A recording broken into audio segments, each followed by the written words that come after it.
we have the Thursday, April 9th, 2026 NCAA Women's Sports Run. So we had a couple games from earlier today in NCAA Women's Lacrosse.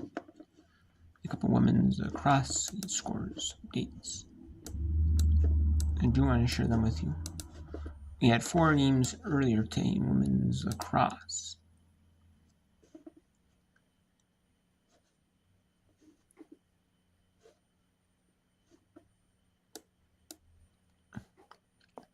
We had Delaware blow out Kennesaw State 16-3. Coastal Carolina 15-4 Queens University. And then we had Queens is part of the ASUN, Coastal Carolina is part of the American. Delaware is part of the Coastal Legislature, but they're part of the ASUN, Kennesaw Conference. Or Coastal could be part of the ASUN, I'm not for sure. And number 4 Northwestern, defeated number 1 Maryland, 11-10 Maryland. And Northwestern defeated 2 teams when they were number 1. They defeated North Carolina when they were number 1 defeated, and then they defeated Maryland when they were number 1. And then number 25 Rutgers defeats number 5 Michigan, 13-12. Now it's Oregon taking on Penn State. Penn State up 4-3 in the end of the first quarter. We have UC Riverside taking on Cal State Fullerton.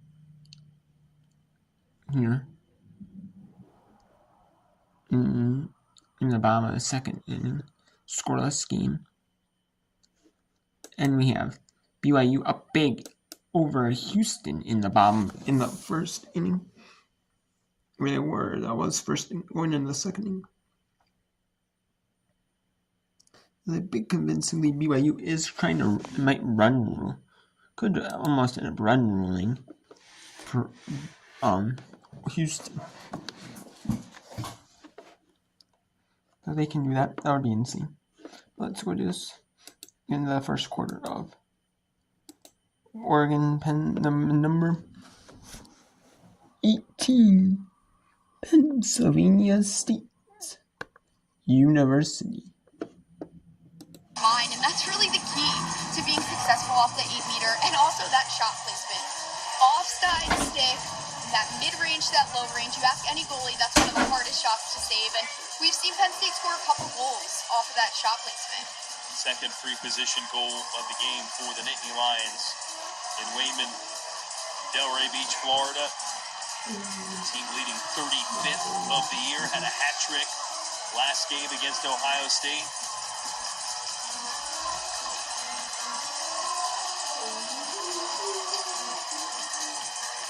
Another draw opportunity here for Jenkins and Kelly. And that's going to be a foul on Oregon. Or at least they'll keep it rolling here with Ho as Kelly got dropped.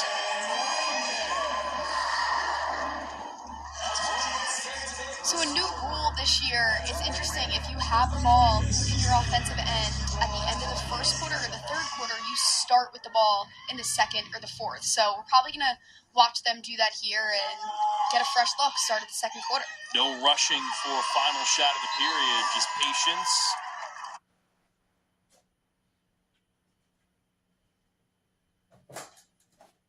And possession for the Nittany Lions coming up in quarter number 2. Entertaining opening quarter. Glad to have you with us here. Oregon scored. Let's go to Houston. On 5 to Brigham Young. Brigham Young always plays the Thursday, Friday, Saturday games in conference play, in baseball and softball, and they don't play Sunday games in any sport. That's because the Brigham Young is religious. It's a religious youth school. And they don't play games on Sundays at all. You know, some schools might be religious, and they don't play games on Sundays at all. Some, are might be a religious school, or have certain beliefs, but they don't follow hardcore, the no playing on Sundays rule. They're not ultra hardcore about it, They're not BYU, though, is ultra hardcore. Doesn't matter if it's NCAA tournament, it's postseason, they do not play on Sundays at all. Any tournament. But in the NCAA tournament before, softball tournament, they played on regionals Thursday, Friday, Saturday. And they played regionals. They played the WBIT on Monday, instead of Sunday. And then they end up playing a game on. They end up playing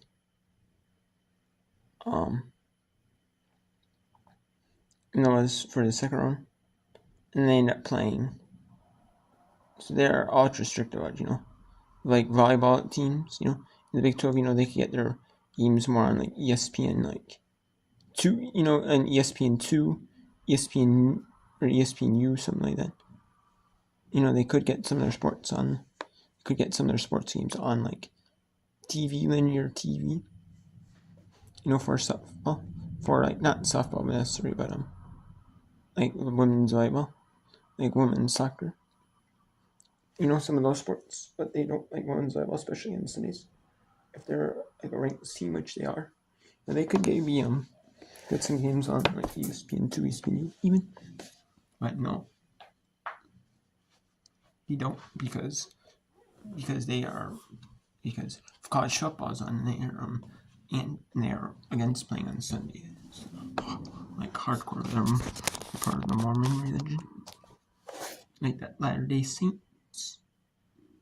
They're super hardcore religious school.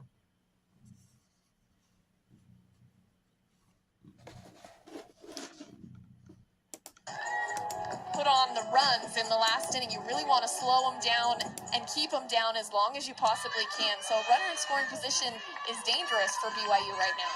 There are 54 combined home runs in the starting batting lineup for Houston today. Absolutely incredible. Two players with 15 right now at this point in the season. It's phenomenal. You compare that to BYU, who has 25 combined home runs in their starting batting order. Pitch is low, and that's going to allow the runner to advance to third. So Gardner is safely over to third base. And the wild pitch from Gianna Matez. Brittingham did what she could to try and get in front of it. It deflects away. And now Ronnie Esparza will try and make contact.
On the changeup, Esparza goes down swinging for out number 2. There is the 78th strikeout of the season for Matez. And I feel like that's a pitch she's really developed this year. She's thrown that changeup very well and gets a lot of people swinging and missing on it. She does a good job keeping it low so they can't get it, and she hides it well. Fools a lot of people. Isabel Cintron takes ball 1, low and away. Gardner still on third. Led off with a single. Was advanced on a ground ball to second. Got over to third on a wild pitch. Houston trying to manufacture at least one back, trailing by 5 runs. Cintron, the catcher for Houston, batting .230 in the number 8 spot tonight. check swing, and a strike. 2-1.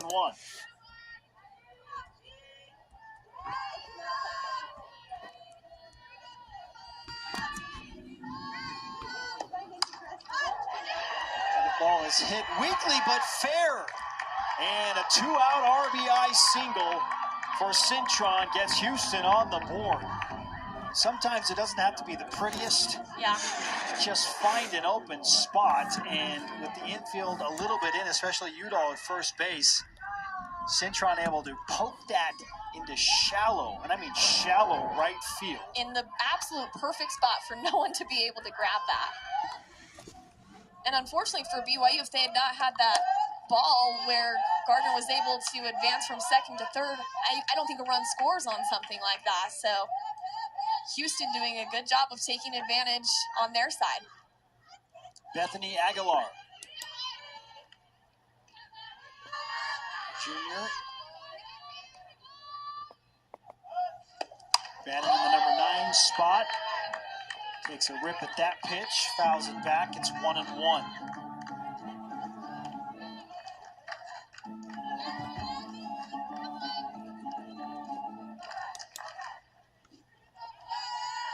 No, BYU's pitcher in the circle, Gianna Matez, has been in and out of a boot recently. She's dealing with a stress fracture in her plant foot, but she's just pitching through it.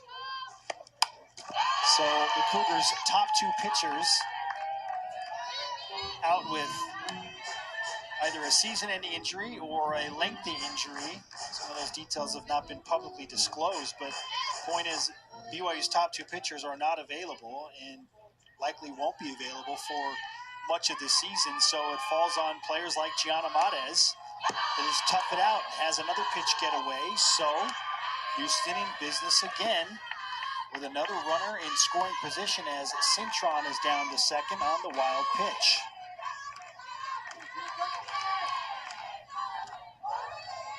You have to wonder with Matez working through her own injury how much BYU can really rely on her. How long can she go in this matchup? And that is hit fair. Here comes run number 2 for Houston. Aguilar with a 2-out RBI. And there's a 2-out RBI double. And nope, I guess we can't go to any of the games that are going on. BYU, we can't go to Big Ten or Oregon and Penn State. We can't go to UC at Cal State or Penn State. We can't go to Houston. We gotta go back to Houston, BYU. It didn't. Later, we also had some scores. We also had Trent Mercy's 12-7 over Green Bay in the Horizon League Game 1. They're playing Game 1 at series Thursday. They did. It could have been due to weather. Was it due to weather? Yes, because they're playing Game 1 on Thursday. And then the games 2 and 3 on the 11th. So they're playing all 3. So they're playing. So it was moved up. Game 1 is moved up from Friday to Thursday due to weather. In weather situation.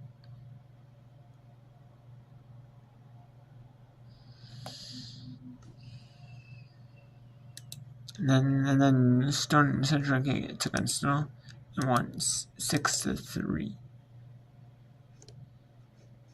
And that was game 3 of the series between Wagner and Stono, Central Connecticut. Excuse me, I said Wagner and Stono. Central Connecticut and Stono. Stono won the sweeps the series.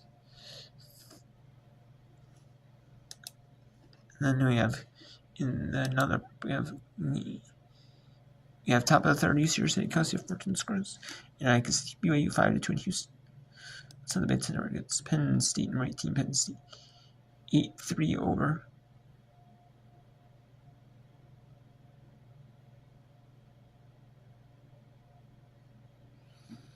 Oregon, and now we have a running, and if after 10 goals are scored or more, if you're up 10 goals at any point in the game, it's a constant run clock, whether there's a goal scored, if there's another Penn State goal scored, and the clock will run, or the clock will run after 10th goal scored, so like time when they're checking stick checks.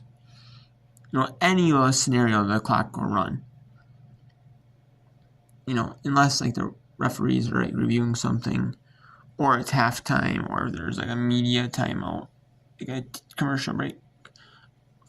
There's like a commercial break because the game's in like linear TV. There's more of a commercial break. That'll be on.